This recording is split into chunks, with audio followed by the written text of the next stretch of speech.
Hello everyone, कैसे हैं आप सब। आई होप आप सभी अच्छे होंगे।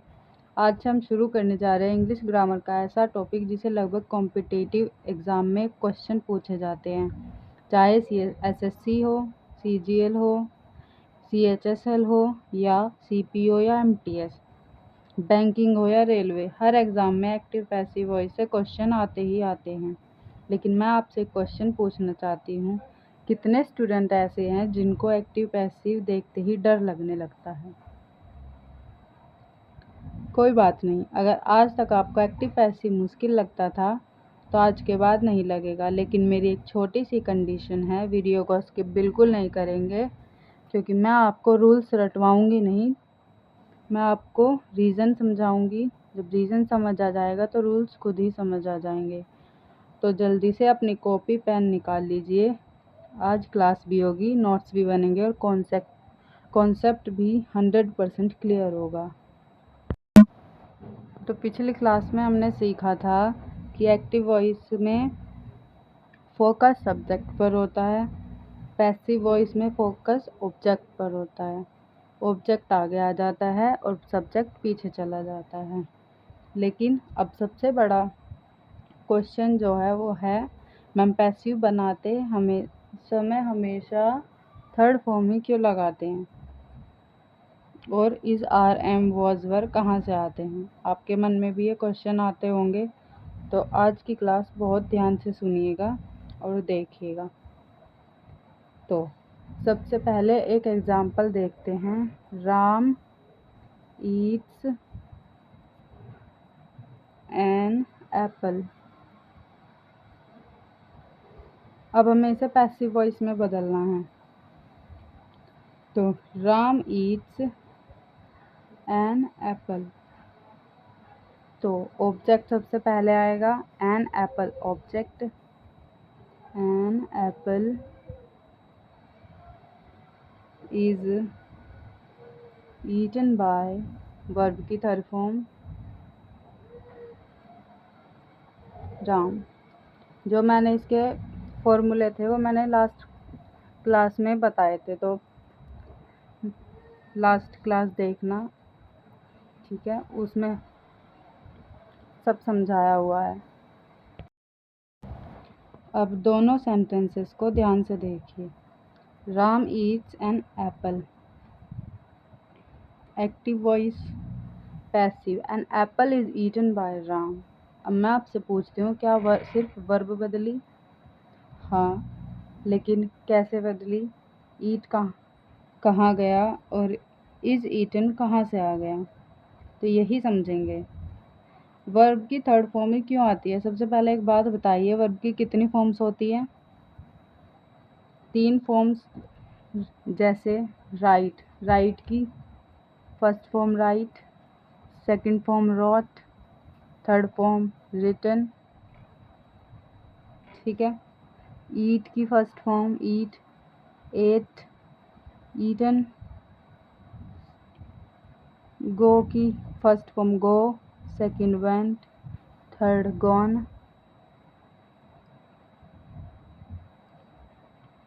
अब इनमें से बताइए थर्ड फॉर्म कौन सी है? ये है रिटन, ईटन, गॉन। अब ध्यान से सुनिए, पैसिव वॉइस में हमेशा वर्ब की थर्ड फॉर्म ही आती है। पैसिव वॉइस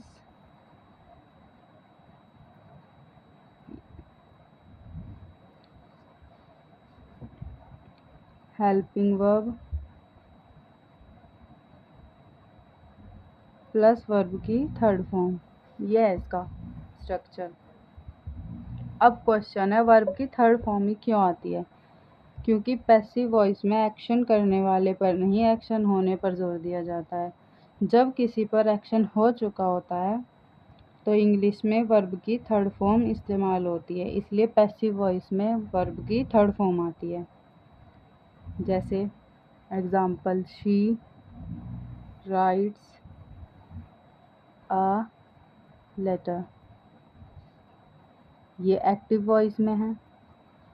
अब जो तरीका है, सबसे पहले object, a letter is writes की थर्ड फॉर्म बिल्कुल रिटन बाय शी का यहाँ हो जाएगा हर। ठीक है, राइट का थर्ड फॉर्म रिटन। अब एक और क्वेश्चन, अगर मैं लिख दूँ an apple eaten by Ram,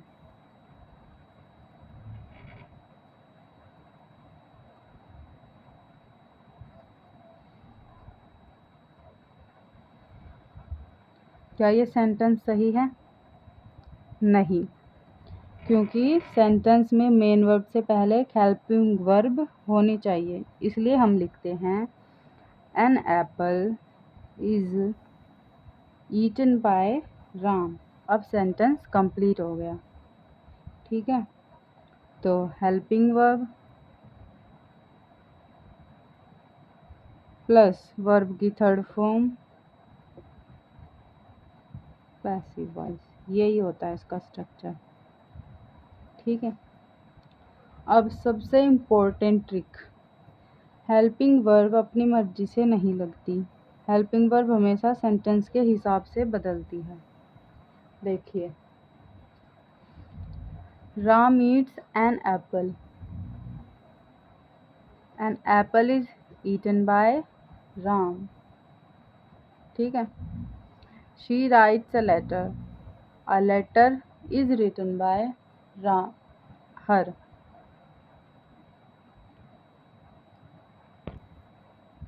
तो ये जो दोनों एग्जाम्पल हैं, ये दोनों एग्जाम्पल हैं प्रेजेंट सिंपल। ठीक है, राम एप्पल खाता है, सेब खाता है, वह पत्र लिखती है, तो ये हैं सिंपल प्रेजेंट के। अब देखते हैं सिंपल पास्ट के। सिंपल पास्ट का जो होगा उसमें जैसे वर्ब बदलेगी, जैसे राम एट एन एप्पल, मतलब राम ने एप्पल खाया, राम ने सेब खाया, सॉरी। तो एन एप्पल वॉज, अब ये पास्ट में है तो यहाँ पर पास्ट की हेल्पिंग वर्ब लगेगी was. An apple was eaten by, verb की हमेशा थर्ड फॉर्म ही लगेगी कहीं भी, राम। मतलब इसका जो स्ट्रक्चर बनेगा, प्रेजेंट में इज़ारम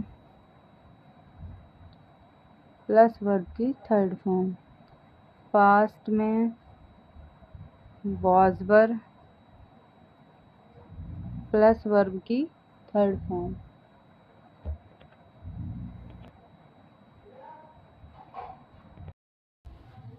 गाइस, पैसिव वॉइस बनाते समय बस एक लाइन याद रखिए, हेल्पिंग वर्ब बदलेगी लेकिन वर्ब की थर्ड फॉर्म कभी नहीं बदलेगी। चाहे इज आए, आर आए, वॉज आए, वर आए, हैज़ बीन आए, विल बी आए, वर्ब हमेशा थर्ड फॉर्म में ही रहेगी। यही एसएससी का गोल्डन रूल है। ठीक है, अब मैं वर्ब बोलूँगी और आप उसकी थर्ड फॉर्म बताना। ठीक है, तो फर्स्ट वर्ब है ईट, इसकी थर्ड फॉर्म बताना, कमेंट में कमेंट करो। Taken,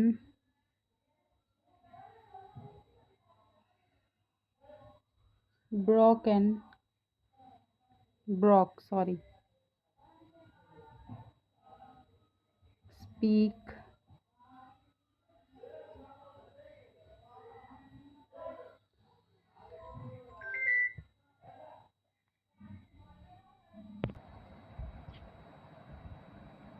make, drive. इन सब की मुझे थर्ड फॉर्म कमेंट बॉक्स में कमेंट कीजिए। ठीक है, लास्ट में इनकी सबकी थर्ड फॉर्म बताऊंगी मैं। ओके। तो पीछे हमने सीखा पैसिव वॉइस में हमेशा हेल्पिंग वर्ब प्लस वर्ब की थर्ड फॉर्म क्यों आती है। लेकिन अब ऐसी गलती बताने वाली हूँ जो एसएससी के बहुत सारे स्टूडेंट्स करते हैं। अगर आपने ये गलती नहीं सुधारी तो पैसिव वॉइस गलत हो जाएगा। वो गलती है प्रोनाउन चेंज। तो एग्जाम्पल देखते हैं पहले। ही राइट्स अ लेटर, वह एक पत्र लिखता है। अब इसमें सब्जेक्ट कौन है? ही। ऑब्जेक्ट क्या है? लेटर। और अब इसको हम पैसिव वॉइस में बनाते हैं। A letter is written by. तो अब इसमें सब्जेक्ट क्या है? ही। तो अब बताइए क्या हम इसको रिटन बाय ही लिखेंगे? नहीं, ये बिल्कुल गलत होगा। सही होगा a letter is written by him. यहाँ पर हम प्रोनाउन चेंज कर देंगे। ठीक है। अब क्वेश्चन आता है ही कहाँ गया। जब सब्जेक्ट के बाद बाय आता है तो उसका ऑब्जेक्ट फॉर्म लिखते हैं। यही रूल प्रोनाउन चेंज कहलाता है। तो सबसे इसका जो रूल है सब्जेक्ट फॉर्म ऑब्जेक्ट फॉर्म में बदल जाएगा। ठीक है। जैसे आई का मी हो जाएगा, यू का यू ही रहेगा, वी का अस हो जाएगा, ही का हिम हो जाएगा, शी का हर हो जाएगा, दे का देम, इट का इट ही रहेगा। ठीक है। हु का हुम हो जाएगा। अब इसको आप याद मत कीजिए, समझिए। मैं बोलती हूँ ही इज़ प्लेइंग, यहाँ ही काम कर रहा है इसलिए ही आया। लेकिन the work is done by, अब ही काम नहीं कर रहा, वह बाय के बाद आ रहा है इसलिए ही बदल कर हिम हो जाएगा। ठीक है। जैसे एग्जाम्पल देखते हैं। She teaches English, sorry teach English.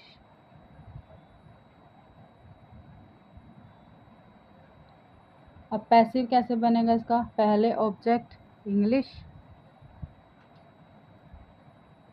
Helping verb is, verb की थर्ड फॉर्म टीच की थर्ड फॉर्म क्या होती है? Taught, TAUGHT, taught. बाय, अब शी को किस में बदलेंगे हम? हर में, बाय हर। ठीक है। तो English is taught by her. Next example देखते हैं। They play cricket, they play cricket. अब इसमें ऑब्जेक्ट क्या है? Cricket. Helping verb is, verb, verb की third form played, cricket is played by. They को हम क्या बदलेंगे? देम में, them. Okay. Next example. You helped me, मतलब इसका जो पैसिव वॉइस बनेगा मी का आई हो जाएगा। वॉज, मतलब तुमने मेरी मदद की, तो पास्ट है ये। I was helped bye you.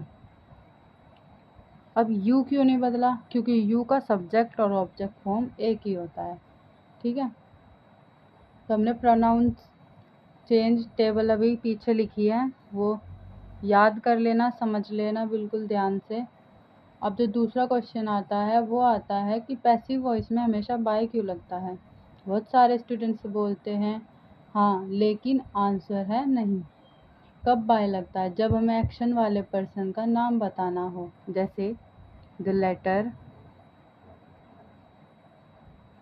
was written by रिया।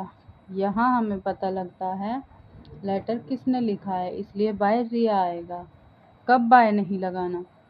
अगर एक्शन करने वाला इम्पोर्टेंट नहीं है या हमें पता ही नहीं है तो बाय नहीं लिखेंगे। जैसे example, my bike was stolen. मतलब इसमें हमें पता ही नहीं है हमारी बाइक किसने चुराई, तो क्या लिखेंगे? By someone? नहीं, बस यही सेंटेंस खत्म हो जाएगा, माय बाइक वॉज स्टॉलन।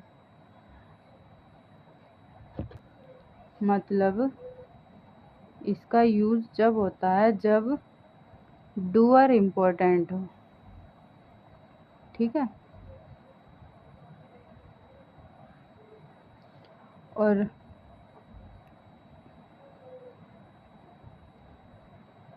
जब डूअर पता ही नहीं हो या डूअर अननोन हो, इम्पोर्टेंट ही नहीं हो। डूअर अननोन और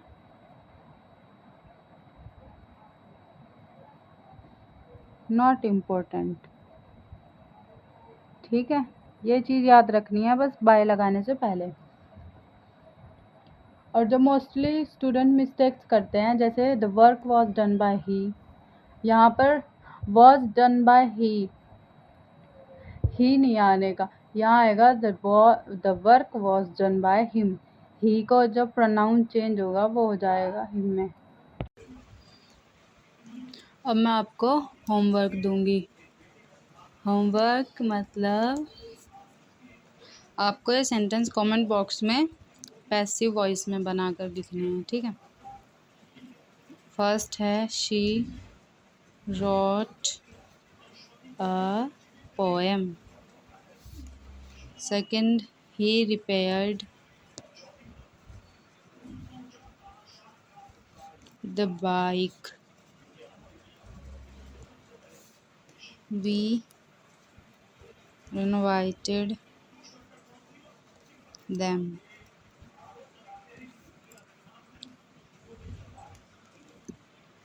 They opened the door.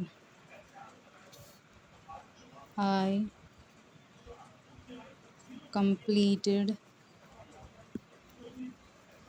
the project.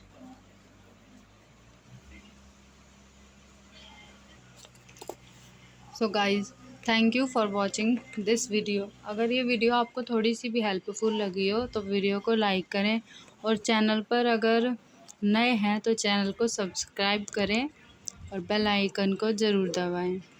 और नेक्स्ट वीडियो किस टॉपिक पर चाहिए वो भी मुझे कमेंट में बताएं, मैं आपके लिए वो टॉपिक ज़रूर कवर करूँगी। Thank you for watching this video. Keep learning